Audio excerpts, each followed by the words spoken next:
Minggu 3 Februari 2019 kita memasuki hari Minggu biasa pekan yang keempat.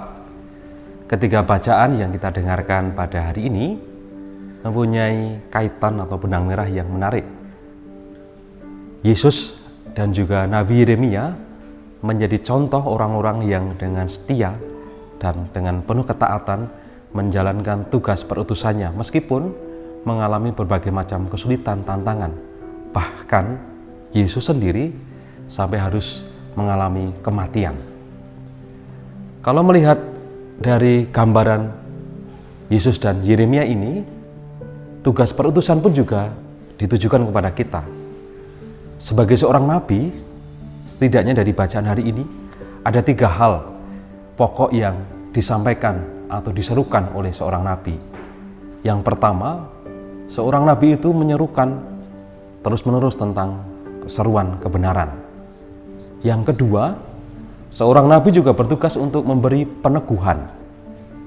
Dan yang ketiga, seorang nabi juga bertugas untuk memberi penghiburan. Jika sesuatu dalam kehidupan yang kita hadapi itu ada hal yang melenceng dari kebenaran umum, nilai-nilai Kristiani, maka kita juga mempunyai tugas untuk berani menyuarakan kebenaran.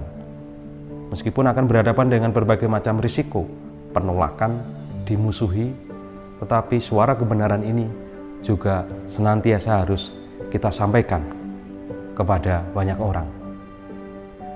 Atau juga ketika dalam kehidupan kita sebuah tatanan sudah berjalan baik, maka tugas kita adalah memberi peneguhan supaya hal-hal baik itu tetap berjalan. Syukur-syukur semakin berkembang, semakin baik lagi.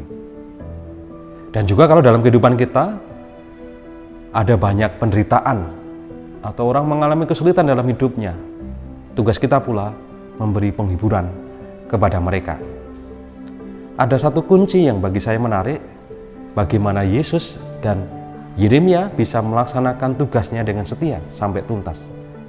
Paulus mengatakan dalam bacaan yang kedua bahwa baik Yesus maupun Yeremia, hidup mereka digerakkan oleh kasih. Paulus menjabarkan buah-buah kasih itu. Kasih itu sabar, kasih itu murah hati, kasih itu tidak cemburu, kasih itu tidak memegahkan diri, dan lain sebagainya.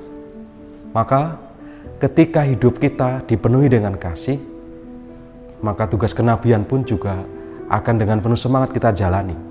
Meskipun tantangannya tidak mudah sekali lagi.